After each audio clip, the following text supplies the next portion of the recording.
It's Friday, October 11th. I'm Jamie Stewart. Since 1976, more than 100 women have been found dead outdoors on Long Island. Many family members want to know what's being done to find out how they died and who's responsible. Sherry Einhorn and Sandra Petty have the story you'll see only in Newsday.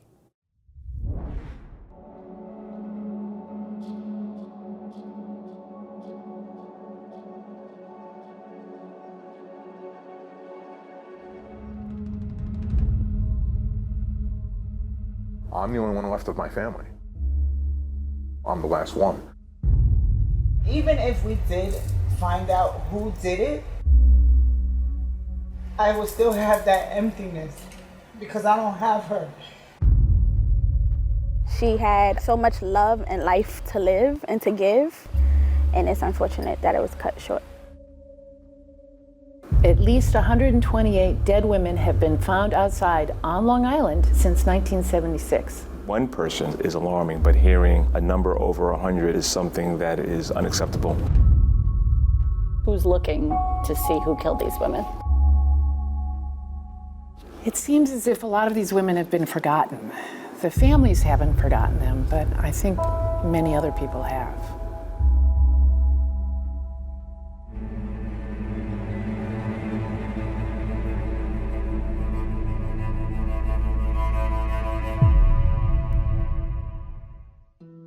Do I expect resolution? I don't. Would I be happy to hear some accountability in some way? Of course. Do I anticipate that happening after 40 years? Probably not. When I started my reporting, neither the Nassau nor Suffolk police departments had cold case units, and they still don't. But both district attorneys' offices have created them. We're working primarily with the Suffolk County PD. We're dedicating staff and resources to that. We've just started that, and that's really kind of an offshoot of the Gilgo investigation. We have ADAs in the Homicide Bureau who are working on cold cases constantly. They carry a cold case along with their active cases. Unfortunately, both police departments are shorthanded. You know, we have 7 active homicide detectives. We used to have double that number.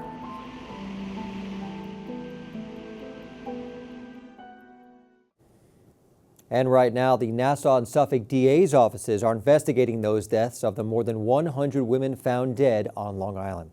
You can read more about the story and watch our special, The Forgotten, on Newsday.com. Click Get More below the NewsdayTV video box. Picking up the pieces, Long Islanders with property and loved ones in Florida can head down to survey the damage in the aftermath of Milton today. The area airports are reopening after the Category 3 hurricane made landfall in Siesta Key. More than 2.5 million people are still without power following the deadly and destructive storm. The cleanup continues after the storm damaged homes across the state, including here in Bradenton Beach. And a massive search and rescue operation is still underway. First responders out again today after performing dozens of rescues across the state yesterday. However, the state's governor says things could be worse. Just by doing our tour with like Siesta Key, I mean, our buildings that were built, in the last 20, 30 years, I mean, they did very well. They look good. There was obviously damage. There were trees. Some of the structures were damaged, but you have some of those newer homes that have been built with a more updated building code. They seem to fare very well. Florida theme parks like Universal and Disney World are scheduled to reopen today. And you could read more about the aftermath of Hurricane Milton. Just click Get More below the Newsday TV video box on our homepage. A Suffolk police officer hurt in a crash that closed part of the LIE is back home. The 2-car crash happened around 5 yesterday evening, shutting down all lanes during rush hour in Dix Hills until about 6:30. The officer, who was driving a highway patrol cruiser, was airlifted for his injuries. The other driver was not hurt. A trial date has been set for Sean Diddy Combs. The hip-hop mogul was back in court in Manhattan yesterday for a hearing in his federal sex trafficking and racketeering case. His trial is set to begin May 5th. We really want to put an end to all of the clowning that we see on the internet. This is a serious proceeding with serious consequences, and all of us are addressing it accordingly. Diddy's being held without bail after pleading not guilty. Well, a rare sight in the skies over Long Island last night, the Northern Lights. The breathtaking views could be seen last night and early this morning. This is what they look like on the North Fork in Jamesport. My family and I went outside to take a look as well. The light was created when solar flares hit the Earth's atmosphere. And we are a step closer to a Subway World Series. The Yankees beating the Royals last night to advance to the ALCS. Way to go, boy! Yes, they did. Time to party. Eric Bolin is in Kansas City with what's next for the Bombers. The Yankees are in the American League Championship Series for the fourth time in the last 8 years, and much to the relief of the Yankees organization and certainly their fans, it won't be the Houston Astros that'll be in their way to stop them this time. The Astros, of course, knocking the Yankees out of past ALCS series 2017, 2019, and 2022. This time the Yankees will get the winner of the Guardians and the Tigers. They play their deciding Game 5 on Saturday. Regardless, the Yankees will open up the ALCS on Monday night at Yankee Stadium. Three key Yankees who are each chasing that elusive World Series title, all contributed in a big way tonight. You start with the captain, Aaron Judge. Had a rough series, but went 1 for 2 with 2 walks tonight, including a double, scored a run. Garrett Cole, he has yet to win a title in his distinguished career. He was terrific over 7 innings, only allowing 1 run. And Giancarlo Stanton, the 15-year veteran, had a blistering Game 3 in the series and followed that up with a couple of more big hits in tonight's 3-1 victory over Kansas City that moved the Yankees on to the American League Championship Series. And it was a boisterous, raucous celebration, champagne and beer sprayed all over, and the Yankees very much looking forward to a few days off. They'll work out, of course, at Yankee Stadium, but will be off until Monday when they open up the ALCS. Reporting from Kauffman Stadium in Kansas City, this is Eric Bolin for NewsdayTV. All right, thanks, Eric. Meanwhile, the Mets are awaiting their California NLCS destination after moving past the Phillies. The Amazons will play the winner of tonight's Dodgers-Padres game. That series is tied heading into Game 5. The Mets will face the winner in Game 1 of the championship series on Sunday. And you could read more about the Mets, the Yankees on Newsday.com. Click Get More below the Newsday TV video box on our homepage. Stewart for the tie, misses the layup, and Minnesota with a miracle Game 1 win, 95-93. Nice dish, Stewart. Game 1 of the WNBA Finals last night in Brooklyn. The top-seeded Liberty stunned by the second-seed Minnesota Lynx last night. The Liberty blowing a 15-point lead at home, losing in overtime. Game 2, the best-of-5 showdown, is Sunday.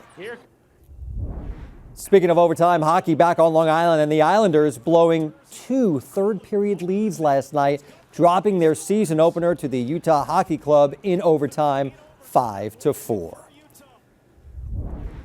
Well, sticker shock for Long Island house hunters. Virginia Huey has a look at what's pushing up prices in a story you'll see only in Newsday.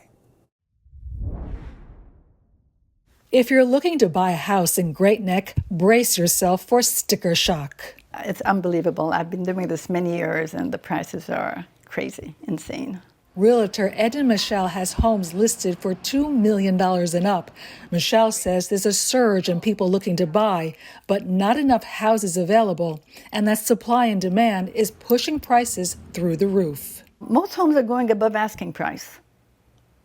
There's a bidding war on almost every house, and it honestly doesn't stay on the market for more than a week or 2 weeks. One of the main reasons for the limited inventory is the low mortgage rates of the past decade, which have kept many homeowners in place. Very little inventory on the market, so when a house comes on the market, we have multiple buyers who want the same house. The rapid rise in prices has been the trend in communities from Great Neck to Middle Island since the pandemic. According to Douglas Elliman and Miller Samuel, the median home price on Long Island, excluding the East End, soared to $670,000 from April to June, a nearly 12% increase compared to the same period last year. There's about 96% of communities where there are at least 50 sales saw prices move up at least 10%. in the past year. So it's not just, one neck of Long Island, it's from Nassau, over to Suffolk. A lot of real estate agents were worried when mortgage rates went up that could make things too expensive for buyers. But buyers have really withstood mortgage rates going up. Definitely a seller's market. For buyers who've lost multiple bidding wars, Michelle has this advice. Keep looking and keep throwing out bids. And I say it's like the fisherman. You keep throwing the rod in until you catch one. But when you see something, offer your best price and your best terms. For Newsday TV, I'm Virginia Huey. Like Crazy Eddie used to say, the prices are insane. You can read more about home price on Long Island on Newsday.com. Click Get More below the Newsday TV video box. Feed Me is brought to you by PC Richard & Son.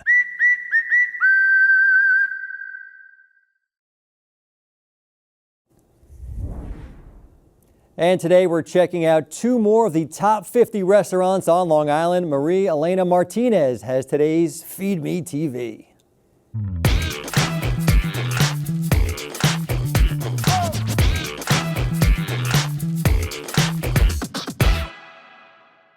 So today I'm here to talk to you about 2 of the top 50 restaurants that I absolutely adored this year.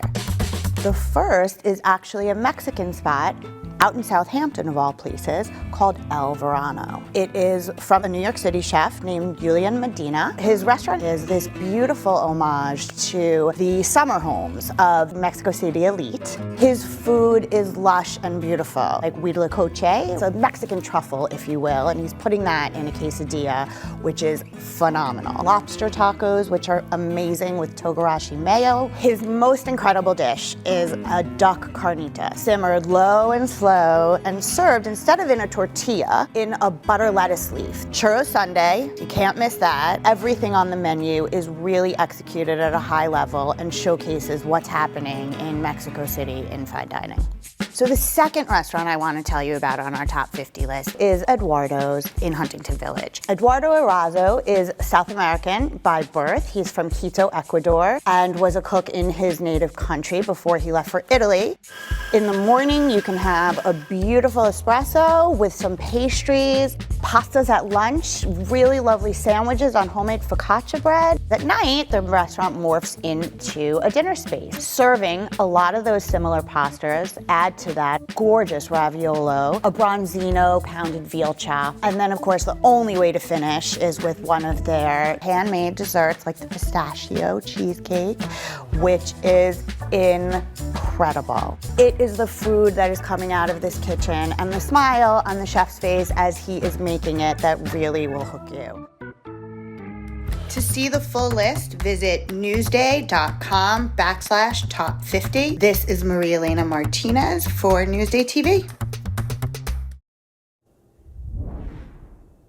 Pistachio cheesecake. All right, to see Newsday's complete list of top 50 restaurants, head to newsday.com. Click Get More below the Newsday TV video box.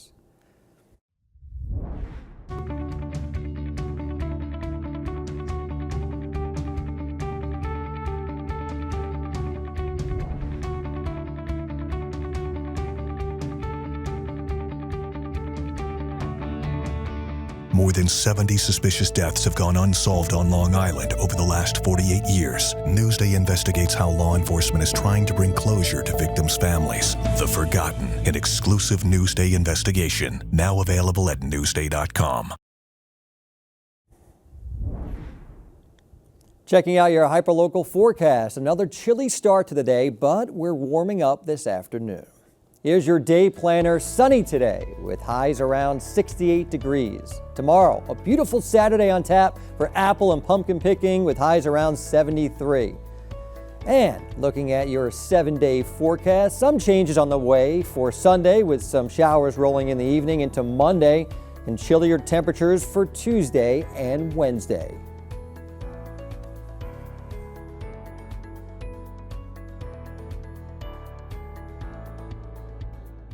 Long Island weather is brought to you by PTRC.